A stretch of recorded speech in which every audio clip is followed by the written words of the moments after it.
Thank you. Mr. Prime Minister, all political there, ladies and gentlemen, I'm here today to talk about what the youth of Africa can do for the continent. Everything I have prepared is actually on the slide, but I have something on my phone, so I'll be going through my phone. My main topic is local innovation in education and how technology has shaping the continent. So the picture up there is my grandmother. Her name is Madame Degadjor. She is the one who took care of me. She brought me up because I don't know my parents. They died before I became an adult. She played a very important value on education to the point where she actually went to school to only stage 6, but she made sure I went to school all the way to university. She believed in the traditional values of education and had to sell almost everything she had to pull me through school. So I come from a village in the Volta region of Ghana called Keta, and I had to move to Accra for secondary education, which from the map can show the distance on the map. From Keta, I made headway all the way to Ukraine, by making a transit in Italy. That was back in 2003. 2003, an African young man going to Europe sound like, oh, he's just going to look for employment, or probably stowaway or something. I was detained in the land for almost 3 days because they thought I was a Nigerian bearing a Ghanaian passport. So I had to, there was no way of communicating with my school in Ukraine, and I just had to be there before another batch of students coming from Ghana arrived at the airport and realized what I was saying was true, and they allowed me and the students head to school in Ukraine. So that is point A, all the way to point B and point C in Ukraine. Point D was after university, moved back to Ghana, and had to go to Berkeley for a fellowship in digital communication. I didn't want to stay in Ukraine. I could have just stayed in Europe and be doing many other jobs, and that's it. But I felt like my country, Ghana, needed a lot for me, and I had to come back. So coming back, I got the opportunity to go to Berkeley for a fellowship in digital communication, and after doing that in 2009, I moved back on the state completely. This is something most African youth will not do. The fact that they got a chance to go to America means that is heaven. But I felt Ghana needs me, and I moved back. So this is myself and a couple of my friends in cold Ukraine, minus 45 degrees Celsius. Only God knows how we are able to survive. Fast forward.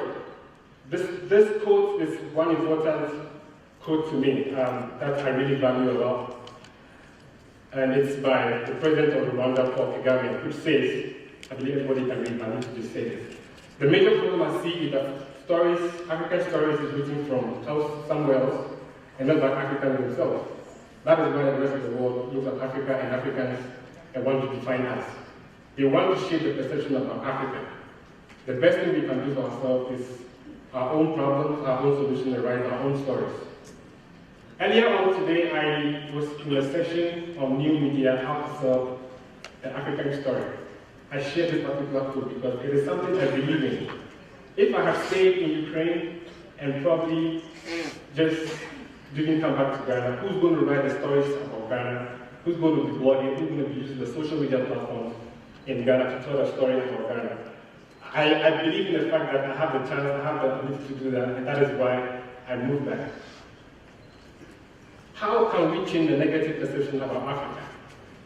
Every now and then we are hearing about journalists moving to Africa to write stories about farming, about corruption, about aid, and all of this stuff. How can we as citizens of Africa change this particular perception? I'm just here to talk on behalf of the African youth. There are countless evidence of progress, growth, as well as political and economic violence and stability on the African continent. Why can't we write about these stories? Why can't we push this information out there? We find it difficult to to tell the stories ourselves. A friend of mine actually described his whole experience as bad PR for Africa. If you believe me, just say yes. Foreign direct investment projects grew by 27% in 2011, pushing Africa's share of the world investment to almost a quarter. The same inflows now, about 8 billion should reach 150 billion by 2015, according to the BBC report. The African Development Bank has projected a 5.8% economic growth rate for 2012 on the continent. These are stories we need to tell the world. Why are we just sitting on all of these stories?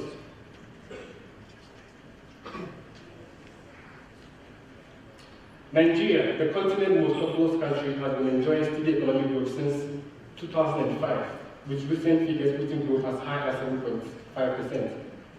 For the period of 2009 to 2011, Namibia had the highest number of computers at 239 computers per 1,000 people, and Niger, the lowest at 1 per 1,000 people, which is categorized among the MDG number 8. All of these stats are on the World Bank website. You can go check them out yourself. Moving back to Ghana, I and a couple of friends decided to push this whole agenda of writing about the new Africa, sharing stories from the new Africa out there. So we started a blogging community called Blogging Ghana. We are using blogs and social media as a change tool. We want to change the whole conversation. We don't want journalists to be paid money to come sleep in expensive hotels to write the stories we can write. We want to write those stories. We want to actually engage the government and produce those stories out there. The internet in Africa is a good point for us. We are very, the right word to use here is we are at peace because the internet is bringing innovation to Africa. So this is a picture of myself and a couple of bloggers. We meet once every Sunday of the month to discuss social issues, work on projects, and train other people who are interested in blogging. This is my personal blog. This is where I rant a lot. Maybe after here, if you want to follow my blog, I'm very glad. There I share positive stories about Africa, about Ghana, about technology, about innovation, and about mobile development. Yes, Professor Sigata mentioned how children, when left alone with technology, are able to develop new ideas and all. I am a typical example. Growing up, I never had access to a computer, but moving to the big city, having access to a computer saw me very interested in computer science. I mean, how to play computers and all that. I spent time with my little nephew and niece, and they are able to pick up so easily on the iPad. Back in the day, I was using the chalk and the slate.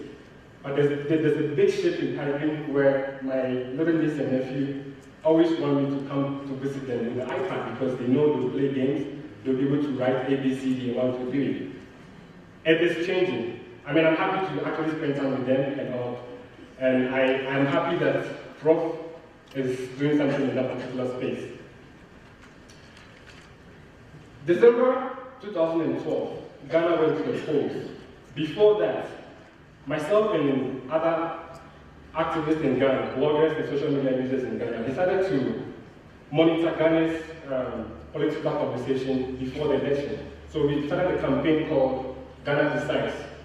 Ghana Decides is basically a campaign monitoring political conversations and election in general. So it was a non-partisan project where all members never had any political affiliation, and we basically monitored all political parties and their campaigns online.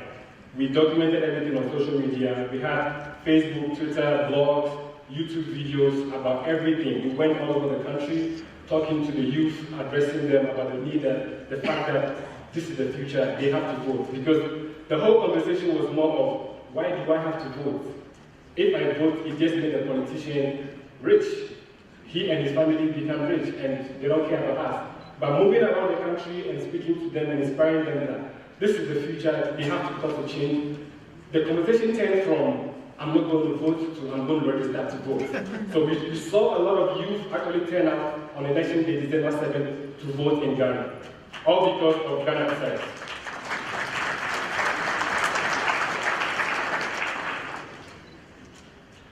Aside Ghana Decides, we have a yearly program called Block Camp. Ghana is a country in the middle of 3 French-speaking countries. We have Côte d'Ivoire to the left, to the east, Burkina Faso to the north, Togo and Benin to the west. Holding a blog conference where French people were invited was one experience I really enjoyed because I wanted to pick up on my French lesson more. And it was a great time to meet people who've been following you, you've been following them on social media side for a long time. So we had a blog camp where we had blog clinic where young women who wanted to know how to blog were helped with starting a blog, and those who already had blogs and wanted to tune up their blogs were also assisted with that. The most important aspect I enjoyed was girls in ICT. We saw a lot of ladies stand up at that particular session where they wanted to learn about ICT because most technology events are focused on men. You go and it's all men in t-shirts with laptops and that's it.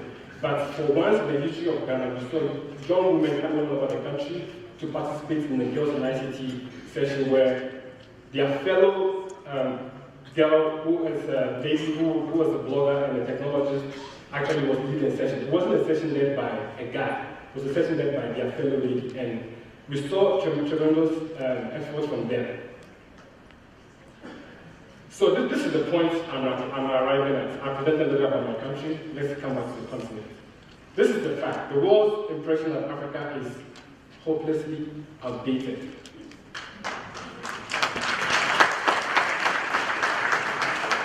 The Africa in black, that is what the West see it to be. They see it to be full of disease, full of guns, full of poverty, full of famine, and all of these negative attributes. But we, the new generation of Africa, see Africa to be full of creativity, full of jobs, full of innovation, full of technology, full of ideas, full of investment.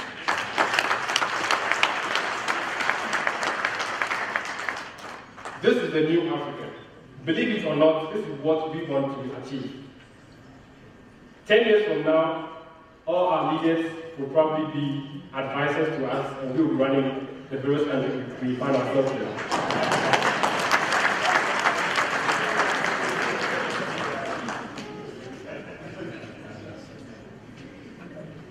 Innovation technology hubs in the new Africa. That is the main topic for this particular session.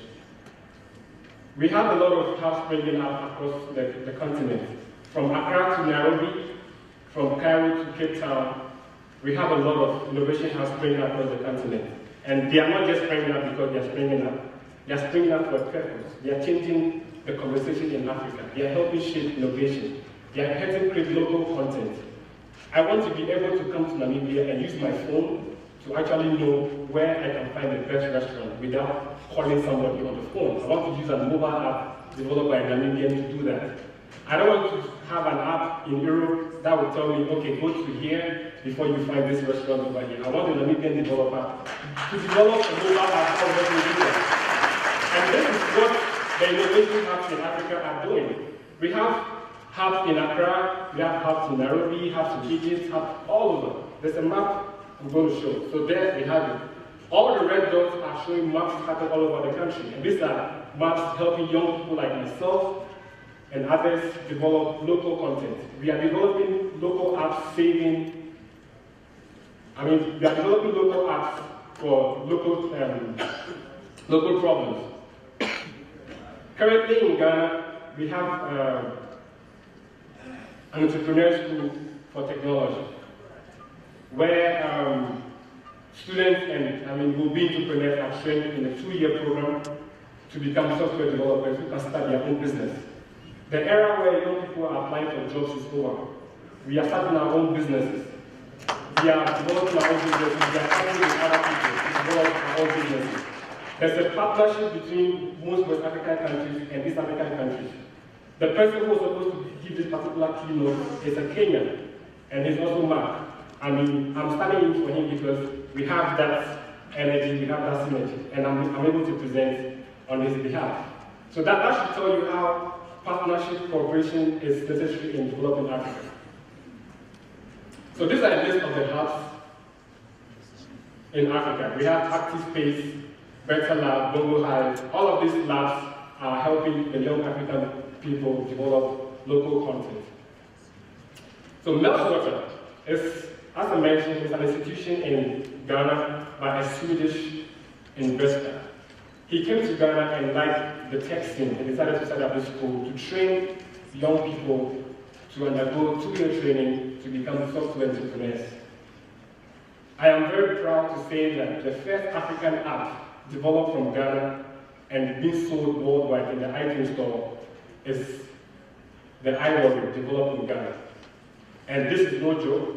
It's got massive sales for like almost the time it was in the App Store for a while. And this is a cooperation between a Kenyan developer and a Kenyan developer.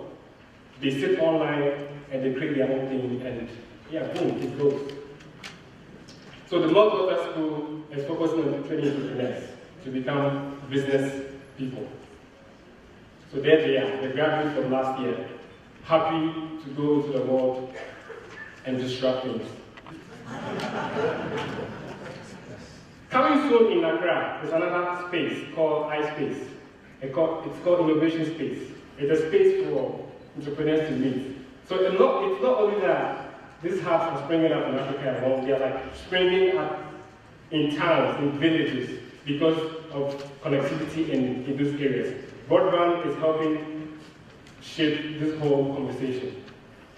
There's a tech hub powered by Vodafone and M Friday in one of the country's best universities, the Pamukwa University of Science and Technology. We also have the Global Hub, which is being run by ladies. They are actually pushing for their counterparts to join them in developing apps in fashion, in e-commerce, and all that. This is the time where the African lady shouldn't sit back and say, let me leave it for the men to do. Let me join them and also get it.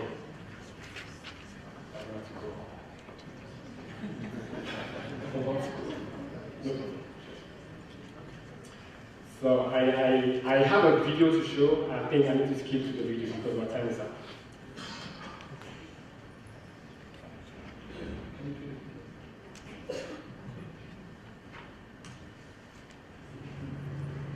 So this is the conversation between a lady coming to Africa and a taxi driver on the world fastest growing economy. Yeah. Heathrow, Terminal 4, please. Lovely. Where are you off to then, Felicity? Africa. Oh, Africa, nice. Here's one for you. What continent has 6 of the fastest growing economies in the world? It's Asia, isn't it? Wrong. What? It's actually Africa. Always a clue in the question with me. Well, it's not African, is it? It is, you know. That's what makes it a surprising fact. You can have it if you want. What? You know, the fact. You can use it in conversation with your other actors, like Penelope Key. Why would I want to use an incorrect statistic in a conversation with Penny? It's not incorrect, is it? 6 out of 10 of the world's fastest growing economies are in Africa. Are you a commander of the British Empire? No. I have just joined the new snooker club, though. Have you been in a seminal sitcom with Richard Bryce? Have you won Rear of the Year? No, I drive a cab. Now, well, given that, I think we can accept that it's Asia who has 6 of the fastest growing economies and not Africa. It bloody doesn't. You want a tip? Now that I think about it, you're all right, you know. It is Asia. Well, thank you.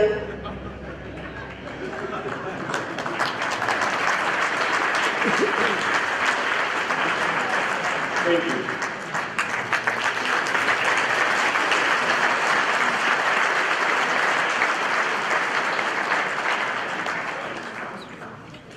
Let us give this young man another big round of applause.